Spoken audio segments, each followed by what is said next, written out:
Continuamos con el debate. Al principio de la jornada anunciábamos que hoy íbamos a hablar sobre memoria, el periodismo y paz en América Latina, y lo hemos hecho, como han podido comprobar. Pero sin duda es la literatura una de las mejores herramientas de la memoria. Así que damos paso a la mesa que hemos titulado La espada y la pluma y que pretende reflexionar sobre la literatura y la guerra y la paz en América Latina. Tienen aquí ya ubicados a Consuelo Triviño, que es narradora y ensayista colombiana. Buenos días y bienvenida.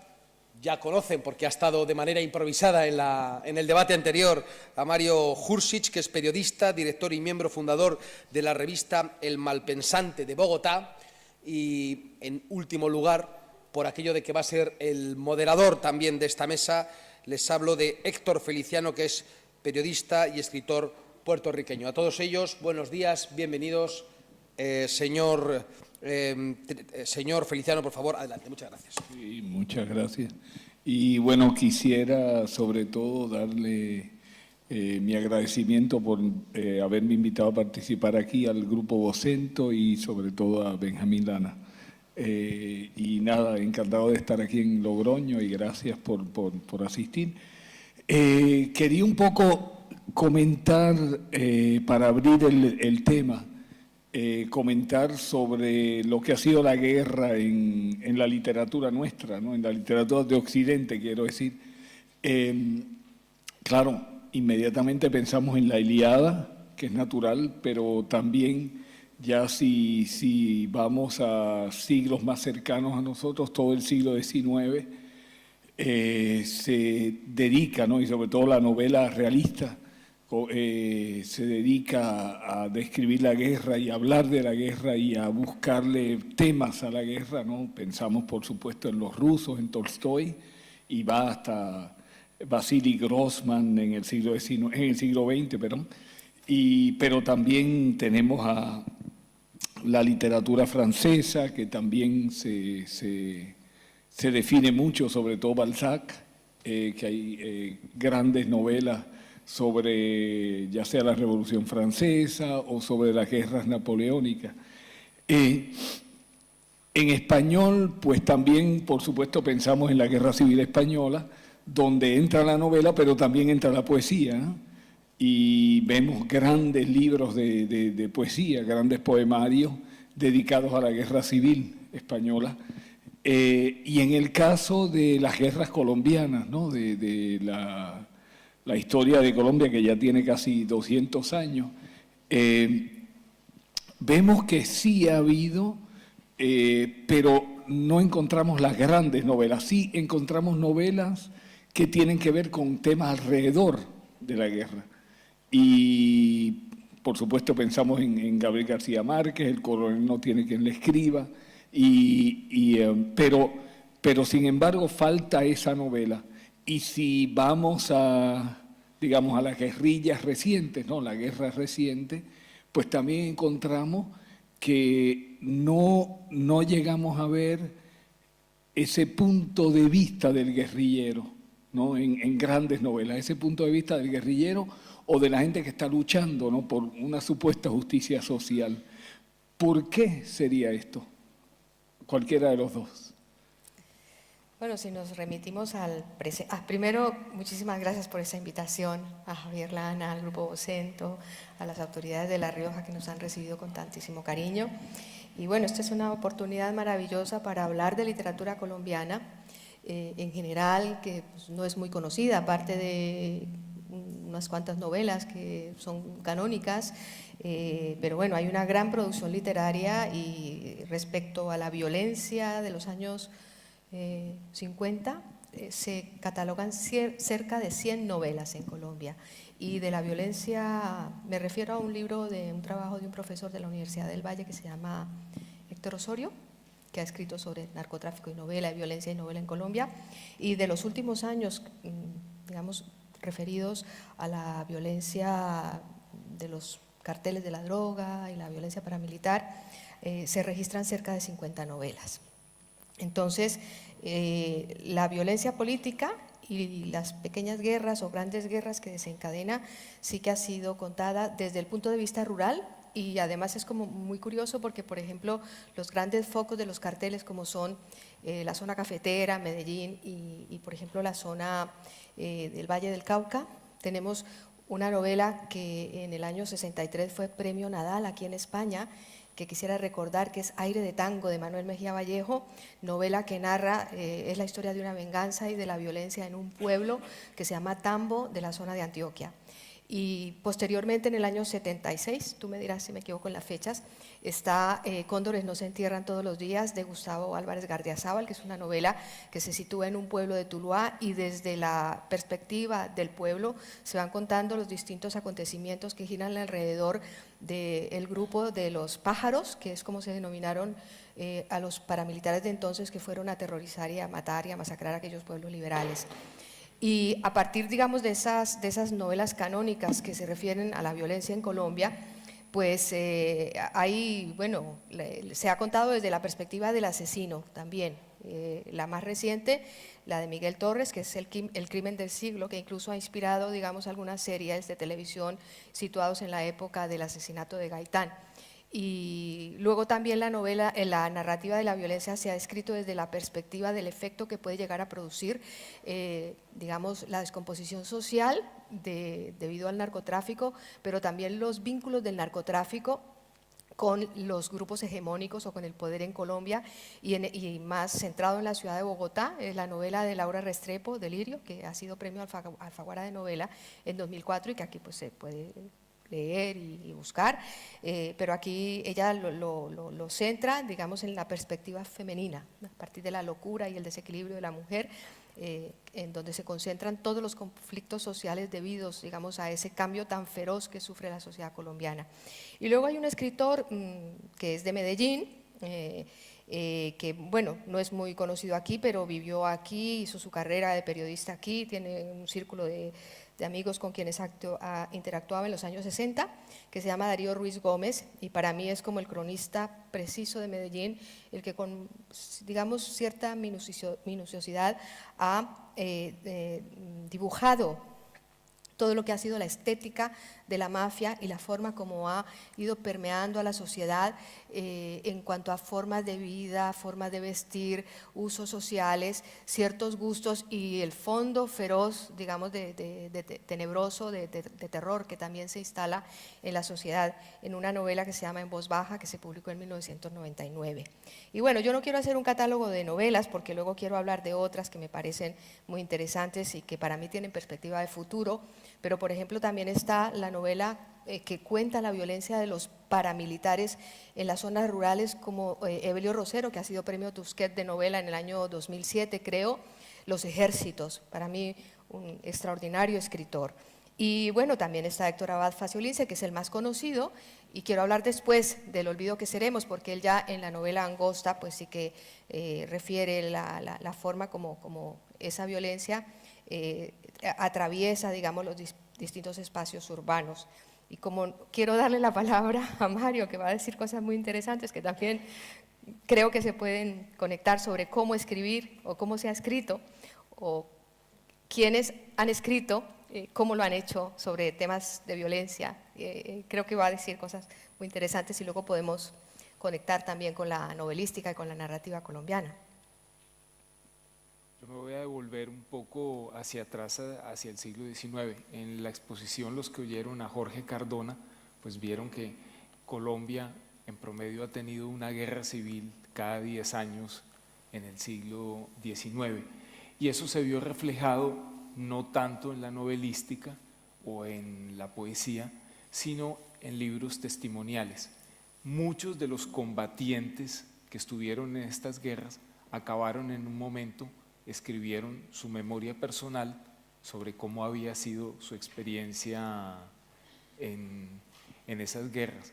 Esos libros son extraordinariamente vívidos en el sentido que muchos incluso lo que querían hacer era emular las grandes narraciones sobre las guerras napoleónicas, pero tenían que confrontarse con la realidad triste de un país latinoamericano. Hay, por ejemplo, uno de estos textos muy conocidos que se llama ¿Cómo se evapora un ejército? Lo escribió Ángel Cuervo, que era hermano de un gramático colombiano muy conocido que fue Rufino José Cuervo. Bueno, ese libro está lleno de descripciones que le da a uno una fotografía muy precisa sobre lo que era una guerra en esos tiempos. Nada más para contarles un detalle, se podía saber a simple vista quién era un oficial, no por el uniforme que llevara, prácticamente era inexistente entre todos los bandos. A veces simplemente para identificarse llevaban, por ejemplo, un pañuelo de color rojo. Ese era el único distintivo que los hacía pertenecer a eso. Pero la diferencia entre oficiales y digamos los regimientos comunes y corrientes era que la práctica totalidad de los soldados iban descalzos. Entonces estos eran ejércitos que iban a pata limpia, que hacían recorridos de 1000 kilómetros, por ejemplo, para llegar a algún sitio, y los oficiales eran reconocibles porque eran los únicos que tenían zapatos en ese momento. También, y eso enlaza con lo que tú acabas de decir, ya en todos estos libros se ven todas esas prácticas de brutalidad que fueron muy comunes, que continúan siendo comunes en la vida colombiana. Jorge también mencionó pues el famoso, lo que se llama el corte de corbata, que era que le abrían a la persona acá el cuello y le sacaban la lengua por ahí y se la dejaban, los dejaban colgados en unos árboles, eso. Bueno, en la literatura, en esta literatura testimonial del siglo XIX, ya podemos ver los primeros ejemplos de esos cortes de corbata. Curiosamente, es difícil encontrar en el siglo XIX novelas o por lo menos textos de corte ficcional que asuman las guerras que se estaban viviendo en ese momento. En la literatura colombiana ha tardado muchísimo en abordarse ese tema. Incluso uno de los novelistas más recientes, falleció hace muy poco, un periodista, toda la vida fue un hombre que se había dedicado al periodismo, pero en un momento pues le diagnostican una enfermedad pulmonar degenerativa, abandona el periodismo y en un lapso de 8 o 9 años produce igual número de novelas, casi todas basadas en las guerras del siglo XIX, o prácticamente cada una de esas novelas tomando como punto de partida una de las muchas guerras que hubo en el siglo XIX, de modo que prácticamente han tenido que pasar casi 200 años para que la ficción, los narradores de ficción colombiana se sientan capaces de recrear todo ese mundo. Lo que es interesante también es que, por ejemplo, como hablábamos, la guerrilla, digamos la FARC, ¿no? Específicamente, ha disfrutado de simpatía, pero probablemente no entre los escritores, ¿no?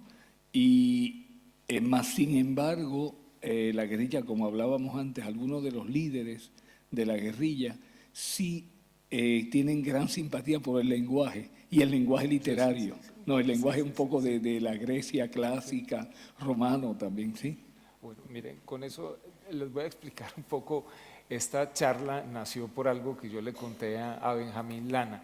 En Colombia hay una circunstancia, creo yo, que no se repite en ningún otro sitio del mundo, y es que entre 1886 y 1930, 5 de nuestros presidentes, hubo un sexto que aspiró, que fue el poeta Guillermo Valencia, pero no consiguió llegar a la silla de Bolívar, eran gramáticos de profesión. No es que en sus ratos libres se dedicaran o tuvieran afición por los asuntos del lenguaje, sino que se dedicaban como principal actividad a la gramática y a la filología. Entonces esto ha producido o ha dejado unas huellas muy profundas tanto en la cultura como en la política colombiana. No que sean requisitos obligatorios, pero en Colombia, al menos durante una etapa muy larga de su vida republicana, la gente asumía que un presidente tenía que saber 4 cosas. La primera ser un erudito en historia de Grecia y Roma. La segunda, conocer también como un experto la literatura del siglo de oro en español. La tercera, tener conocimientos de elocuencia y en particular saberse un libro, porque lo mencionan muchos, que las instituciones oratorias de Quintiliano, Cicerón por supuesto también, y la cuarta era escribir con corrección. Entonces, si uno revisa todos los presidentes de Colombia, pues no solo estos que les cuento que escribieron tratados del participio, cuestiones que tienen que ver con la declinación de los verbos, bueno, cosas muy especializadas en el lenguaje, tradujeron mucha literatura, por ejemplo Miguel Antonio Caro, mucha literatura de Grecia y Roma que tradujo la Ilíada.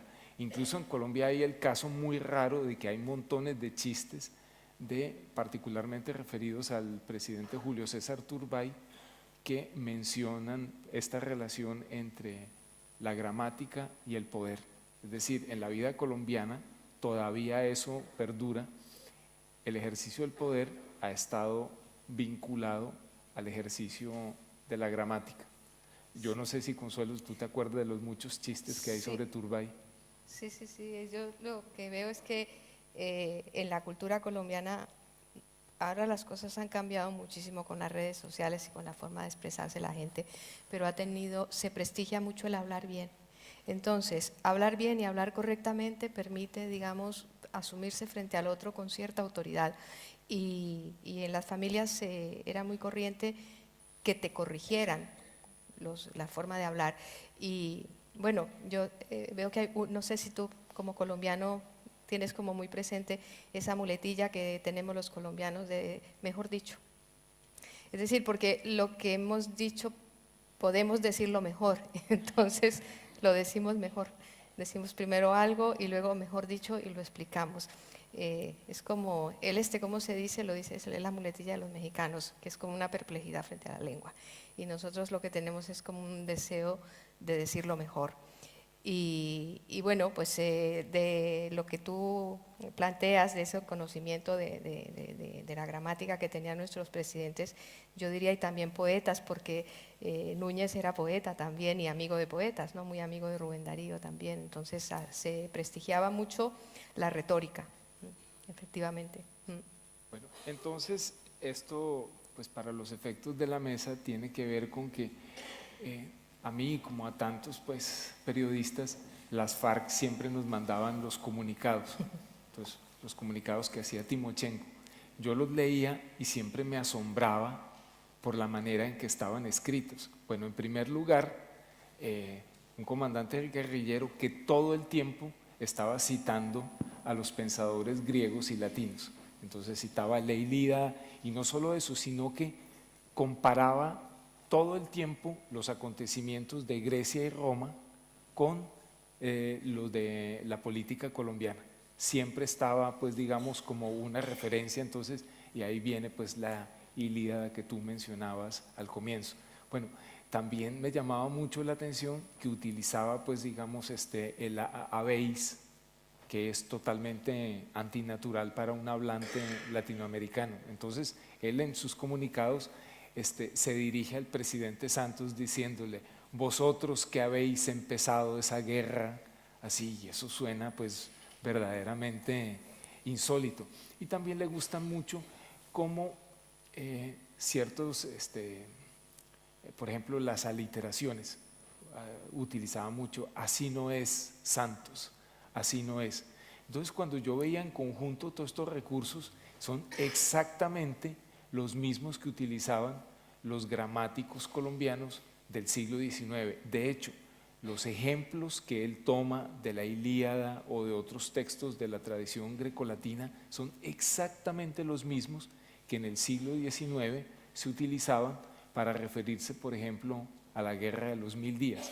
De modo que a mí me parece que entre la idea del ejercicio de la política vinculada a la gramática es un espejo en el cual Timochenko se reconoce.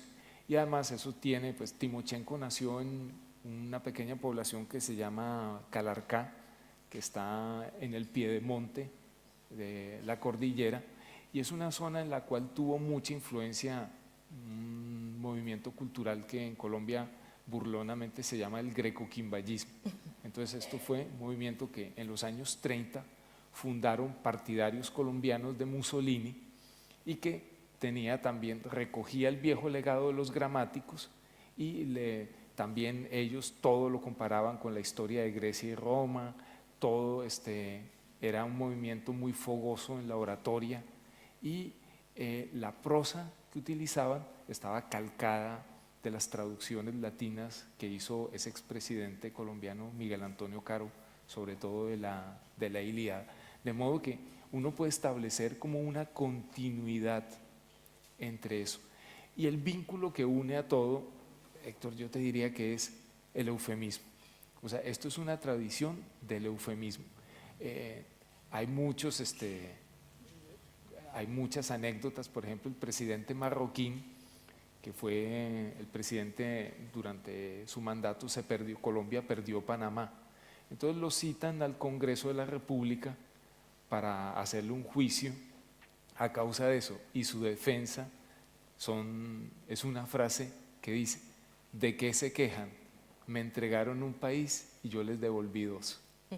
Esa tradición eufemística dura hasta el presente. O sea, uno puede rastrear en la historia colombiana cómo los presidentes en ejercicio evitan referirse, por ejemplo, el presidente Turbay tiene una frase muy célebre en la vida colombiana que decía que hay que reducir la corrupción a sus justas proporciones.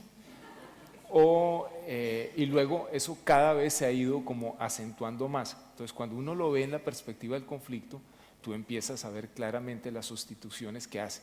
Probablemente para mucho del público aquí la más conocida sea lo de los falsos positivos. Claro. O sea, ¿qué son falsos positivos? Que además era lenguaje oficial del gobierno del expresidente Uribe.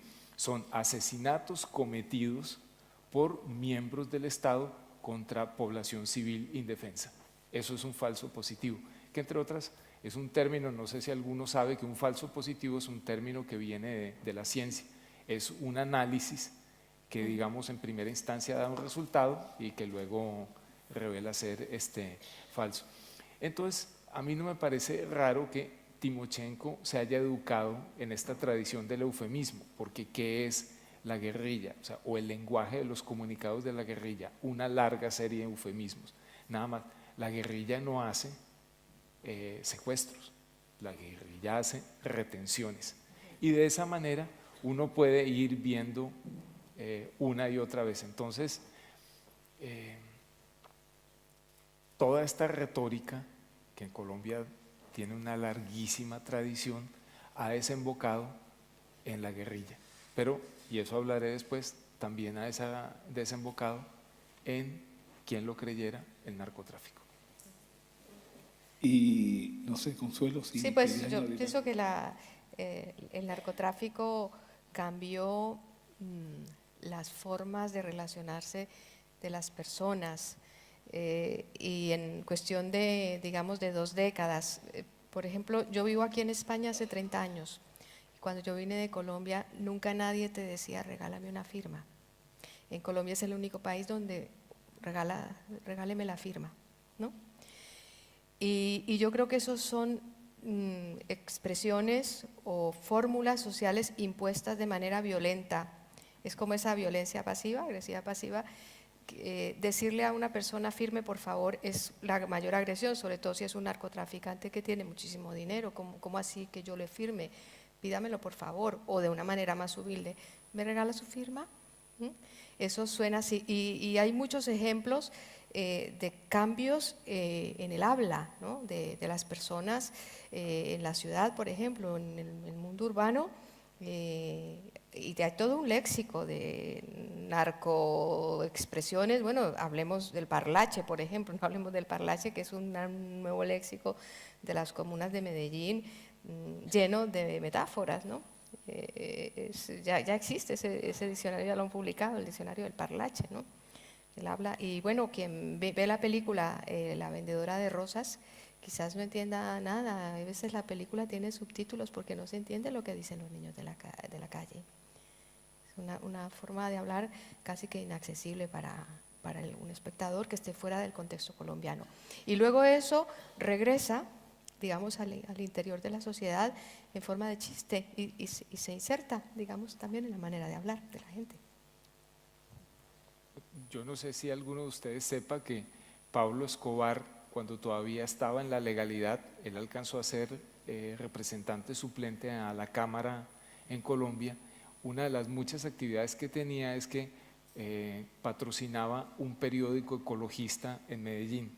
Y entonces, pues, por interpuesta persona, por supuesto, escribía editoriales defendiendo la necesidad de conservar las quebradas, los ríos, de sembrar árboles, de reducir la contaminación del tráfico y ese tipo de cosas. En ese momento probablemente Pablo Escobar entró en contacto con un personaje de apellido Velasco que para la historia colombiana tiene importancia porque fue, digamos, el primer productor de películas pornográficas. Entonces, no se conoce muy bien la manera en que acabaron pues ellos poniéndose en relación, pero este tipo que tenía todo un pasado como libretista de televisión se convirtió, cuando ya Escobar estaba en la legalidad y cuando ya, como también Timochenko, enviaba comunicados a la opinión pública, se convirtió en el amanuense. Siempre me ha parecido muy significativo que el nombre clave en la organización de Escobar para Velasco era el poeta. Entonces el poeta era el que redactaba los comunicados. No sé si alguno de ustedes conserve memoria, pero eran lo más estrafalario que tú eso. Por ejemplo, en un momento hacen un comunicado a la opinión pública en el cual Escobar anuncia que va a empezar a secuestrar gente de estratos altos, gente rica. Y entonces concluye que el 50% de lo producido por esa actividad se va a dedicar a la construcción de viviendas de interés social y el otro 50% a seguir financiando la propia actividad. Entonces, hay un pequeño libro que escribió un periodista colombiano, es un libro muy divertido sobre esta etapa, digamos, de promotor de periódicos de Pablo Escobar, y en el cual dice que Escobar a veces se aparecía allá en la redacción, pero todo el tiempo estaba obsesionado con lo del asunto de las comas y eso. No, que es que hay que poner bien las comas y eso.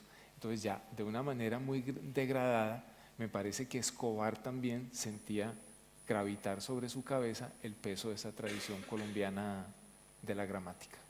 Y lo que es interesante es toda esa relación que hay en Colombia con el idioma, a todo nivel, ¿eh? Porque también está la aspiración de la gente muy pobre a hablar bien. ¿Eh? Sí. Había una columna, ¿te recuerdas? La columna del Tiempo permanente, y decía que Colombia era el único país que penalizaba una falta de ortografía. Se decía, y la columna era una referencia, ¿no? ¿Cómo se llama el que escribía la columna del Tiempo sobre gramática y tal? Es que se me ha ido el nombre. Bueno, la última era que la escribía Daniel Samper Pisano, no, Daniel, pero sí, con, Daniel pero es con un seudónimo. gramático, Daniel es una persona, vamos, de escritura impecable, ¿no? Y además que muy entendido en temas de gramática. Soledad Moliner era el seudónimo que utilizaba él para eso. Sí, Daniel, sí. No, pero había antes de él otro que tenía una columna permanente que murió hace unos 10 años, más o menos. Sí, bueno, en los periódicos colombianos todavía hasta el día de hoy en televisión los gramáticos cumplen un papel importante. Hay un gramático que se llama Cléobulo Sabogal, que es, no sé si hay otro lugar en el mundo en el cual un gramático tenga una notoriedad pública como la que él tiene, porque todos los días sale entonces dando pequeños consejos. No se dice vaso de agua, sino vaso con agua. Y ese tipo de discusiones también se tienen en otros ámbitos, particularmente en la política. Bueno, Carlos ahora mencionaba en el discurso que dio Timochenko cuando se firmó la paz, dijo: ofrezco perdón a las víctimas. Bueno, No lo pide. en los antiguos manuales de retórica colombianos, siempre, porque era más fino, como más elegante, en vez de pedir perdón, que es el término llano, eso era ofrezco perdón. Mi opinión sobre ese episodio es que él, o sea, hay un libro de Bioy Casares que se llama Diccionario del Argentino Exquisito. Entonces ahí lo que menciona pues es que siempre por amor a la pompa, los latinoamericanos especialmente somos muy dados pues a utilizar ese tipo de opinión. Entonces yo creo que a Timochenko le parecía poquita cosa pedirle perdón a la gente. Entonces se quiso poner de colombiano exquisito, entonces les ofreció perdón con las consecuencias que tuvo decirlo de esa manera. Claro, porque retóricamente se dice ofrecer disculpas, ¿no? Exactamente, sí. Es por eso. Sí, claro, es por eso. Viene Sí. de ahí, sí. Además hay… No, eso es un artículo clásico Sí. de la RAE, pues digamos, Sí. de cómo se dice, pedir perdón, ofrecer Sí. disculpas, y Sí. se discute pues Sí, sí. Y hay algo que quería recordar así como de usos muy propios del país, que son de la vida cotidiana, como, no, es que no me molestó lo que me dijo, sino la forma como me lo dijo. Porque la forma de decir las cosas es muy importante. Entonces, eso define mucho la identidad de nuestro pueblo en su relación con el idioma. Y es también interesante el hecho de que los modelos, ¿no?, de retórica van siempre en Colombia, van siempre hacia la historia clásica, ¿no? Y ahí también la historia clásica es la que nos cuenta la guerra, ¿no?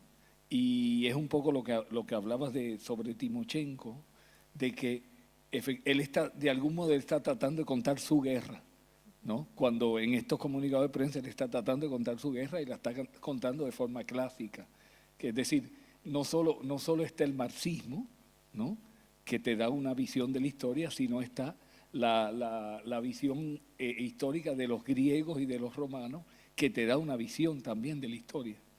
Sí, claro, y entonces el episodio pues clásico que utilizan es el conflicto de los aqueos. Entonces siempre vuelven esto, entonces la toma de esa Ilión sangrienta, eso, se repite una y otra vez. Ese ejemplo es el que aducen los guerrilleros. Pero mira, permíteme enlazar con algo que se había mencionado previamente, que tú dijiste que no hay como la perspectiva de los guerrilleros.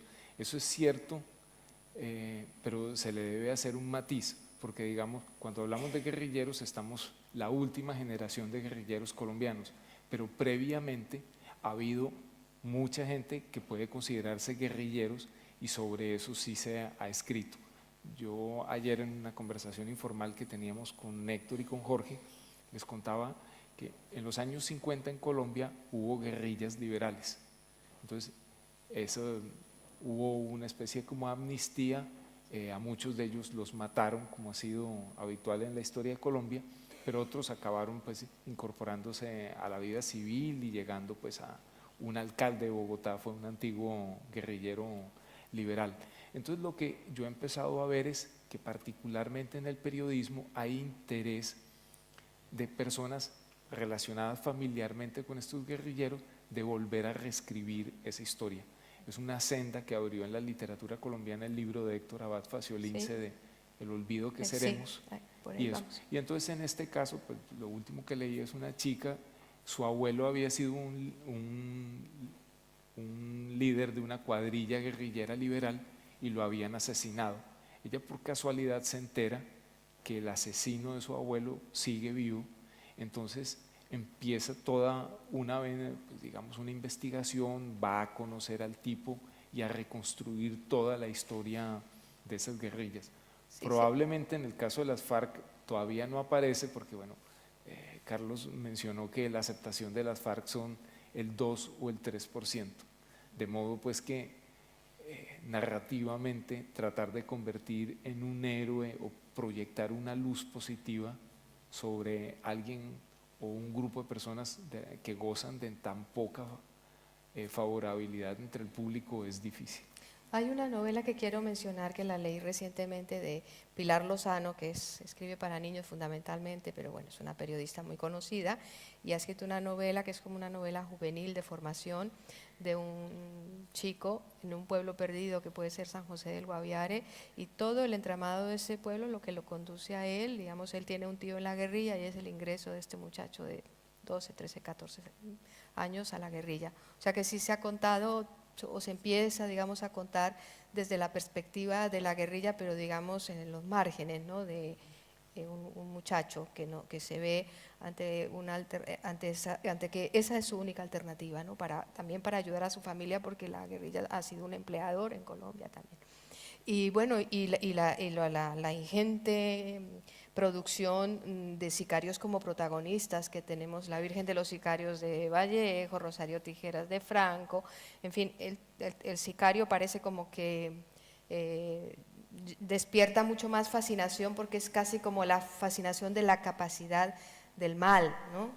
Y lo que tú decías de Héctor Abad Facioli lo quería mencionar, porque es decir, cómo ha sido narrada la guerra o la violencia o el narcotráfico o el paramilitarismo en Colombia. Hay toda una tradición narrativa, de hecho hay un subgénero que es la literatura colombiana de la violencia, que bueno, eso lo repetimos cuando estudiamos y cuando enseñamos literatura, pero creo que la forma va por la línea de Héctor Abad Faciolince, que mezcla sabiamente testimonio, historia, experiencia personal y autobiografía. Digamos que por esa línea quizá más emotiva, porque es un relato que te atraviesa a ti, porque tiene que ver con tu propia vida, puede abrir paso a una narrativa quizás liberadora que rescate, digamos, del olvido muchas cosas que se han tenido que ocultar, pues porque hablar de ciertos temas es corre peligro tu vida por decir ciertas cosas que son tabú en el país. Entonces creo que por ahí puede abrirse un espacio a cierto tipo de narrativas, ¿no? Narrativas testimoniales, narrativas de la memoria, autobiografía. No, es la manera como puedes, digamos, rendir tributo a tu propia historia, ¿no?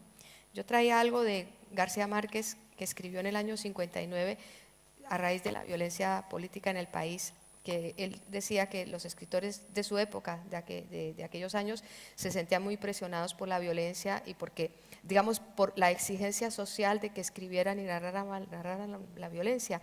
Decían, ¿cómo es posible que después de 300.000 muertos no escribas nada? Entonces García Márquez, siempre con esa sabiduría y ese tono, decía que acaso sea más valioso contar honestamente lo que uno se cree capaz de contar por haberlo vivido, que contar con la misma honestidad lo que nuestra posición política nos indica que debe ser contado, aunque tengamos que inventarlo. Y bueno, va dando como una especie de claves, ¿sí? Porque crónicas en Colombia se han escrito crónicas maravillosas o testimonios como los que ha recogido Molano o los que ha recogido Salazar en ese No nacimos pa' semilla, que luego se nos abren las carnes de pensar lo que lleva a estos muchachos de las comunas de Medellín a ser sicarios, ¿no? A la delincuencia. Y bueno, pues quizás como ya la crónica y el testimonio han cumplido una labor, ¿no? De recoger y de reseñar esa realidad lacerante, dando voz a sus protagonistas, porque en No nacimos pa' semilla hay el antiguo, digamos, el que vivió la violencia de los años 50, está el paramilitar y está el muchacho sicario con todos sus rituales, aquellos rituales de las muertes y de las fiestas que armaban después de que cometían un asesinato. Entonces, pues García Márquez habla más de la creación de atmósferas, ¿sí? De algo mucho más subjetivo que tiene que ver con un esfuerzo, digamos, quizás literario, pero como un esfuerzo de alcanzar o de ahondar o profundizar en la verdad, recurriendo a la invención también, a la imaginación. La crónica puede reseñar con minuciosidad y con intensidad los hechos de la realidad, pero la literatura quizás tiene otro cometido y por este lado, digamos, de la memoria puede dar frutos interesantes, porque hay tantas cosas que deben rescatarse del olvido. Y si seguimos en esa misma línea, por Pues ahí. mira, dos cosas. Pues bueno, ustedes saben que hay una frase una expresión muy célebre de Hannah Arendt, que es la banalidad del mal. Bueno, en el caso colombiano habría que hablar de la locuacidad del mal. Prácticamente todos los actores violentos en Colombia en un momento u otro han querido escribir un libro. Y eso desemboca en el día de hoy, aunque ustedes no lo crean, el antiguo jefe de sicarios de Pablo Escobar, Popeye, se ha convertido en un youtuber muy popular y además se ha reconvertido en analista político. Ha mutado, ¿no? Ha mutado, sí, pues ya pagó su pena en la cárcel y entonces ese es el nuevo papel, eso. Que además también debo hacer, pues no lo mencioné en su momento, pero así como Timochenko se inspira en esa tradición de los gramáticos colombianos, así como Escobar tenía el poeta en Velasco, los paramilitares tampoco han sido ajenos a esa tradición colombiana. Quien redactaba los comunicados de las autodefensas fue el fundador del hipismo en Colombia, Manuel Quinto, el organizador del primer festival de rock que hubo en el país y que por una serie de azares, pues que no importa que les cuente acá, acabó en este papel, en eso. Entonces, esa tradición, digamos, de que el bandido que cuente su propia vida y que, digamos, intente exaltarla, ha estado muy presente en Colombia. Y en cuanto a lo que mencionó Consuelo sobre el libro de El olvido que seremos, a mí me parece que ese libro sí, digamos, planteó algo seminal en la vida colombiana que yo llamaría el dilema de Hamlet. O sea, ustedes saben que Hamlet, cuando se abre la obra, está maquinando en su cabeza si debe vengar o no el asesinato de su padre. Entonces, una de las soluciones, pues, que se le ofrecen a él es hacer representar en una obra de teatro delante de los asesinos de su padre lo que le hicieron a su padre. Entonces, este libro, pues, y ahí el contraste entre el expresidente Uribe y lo que hizo Héctor Abad es muy diciente, porque finalmente Abad lo que hace en su libro es escoger la solución de la obra de teatro, mostrar eso frente a los victimarios de su padre. El expresidente Uribe, a quien también le asesinaron a su padre, escogió como el camino distinto. El tema es la venganza. Entonces, el libro de Héctor Abad ha sido tan decisivo en la cultura colombiana porque lo que propone es una salida diferente a la venganza tradicional, que es, digamos, ese caínismo que ha estado presente en la vida colombiana desde que nos independizamos de España. Y siguiendo un poco con el tema de la guerrilla reciente, ¿no? Hablo de los últimos 40, 50 años, ¿habría alguna posibilidad de pensar por qué no ha existido una gran novela sobre el tema? ¿Hay algún elemento que se pueda intentar? Víctor, yo diría porque en primer lugar las FARC, que están tan presentes en la vida colombiana, paradójicamente son muy desconocidas para la mayoría del público e incluso para los especialistas. No es fácil encontrarse en Colombia con una persona que tenga familiaridad, por ejemplo, sobre cómo empezaron las FARC, cómo se formaron, cuáles son sus mitos fundacionales, cómo se ha ido desarrollando, porque la FARC ha tenido, digamos, o sea, era una guerrilla campesina e inicialmente el narcotráfico jamás estuvo en los comienzos de las FARC, de modo que probablemente esa novela deba venir con posterioridad. Sí, con posterioridad y de pronto, ¿por qué no? Por alguien que estuvo dentro de las FARC, claro. Porque eso existe con grupos como el M-19. Hay varios antiguos miembros del M-19, que fue un grupo guerrillero que se acogió a un proceso de paz, que han contado en memorias muy vívidas cómo era la vida en la guerrilla. Probablemente deban aparecer más pronto o más tarde este tipo como de relatos, ¿no? Sí, sí. Es que eso forma parte de la historia oculta de Colombia. es la parte más oscura del país, entonces todavía no ha surgido un narrador que pueda, lo que ha habido es alrededor víctimas.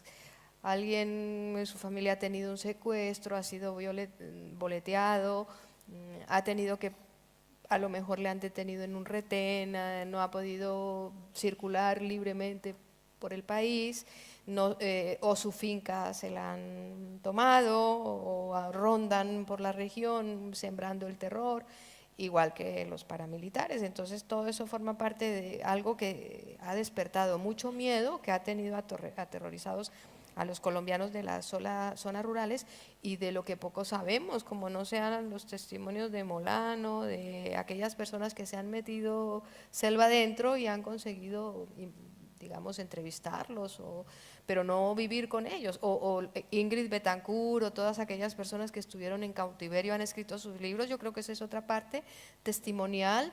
Las víctimas, los que han sido secuestrados, los que han estado rehenes, han escrito sus libros. Clara Rojas, Ingrid Eso es Betancourt. un subgénero en un la subgénero literatura también. colombiana, los que Sí. escriben sobre esto.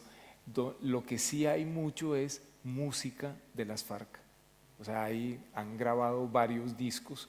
Y hay Claro, porque había un guerrillero en un vídeo de YouTube también tocando y cantando, ¿no? pero además es muy habitual, pues ya desde hace bastante tiempo que no sé cómo las producen, pues nunca he podido como averiguar y eso, pero han sacado, yo conozco 5 o 6 discos en los cuales la forma del corrido mexicano se adapta a las circunstancias de la guerrilla, y muchas de sus hazañas se cuentan en forma de corrido mexicano, pero haciendo versiones, por ejemplo, que se adaptan más a instrumentos como el acordeón vallenato. No, y bueno, y es cierto también que cuando uno ve en otros Solo un países… segundo, señor Feliciano, decirles que vayan terminando esta parte y ya cierro. Bueno, pues quizás podemos pasar a un par de preguntas del público, si quisieran participar. ¿No? Sí. ¿Tan tímidos? ¿No? Bueno, pues sí.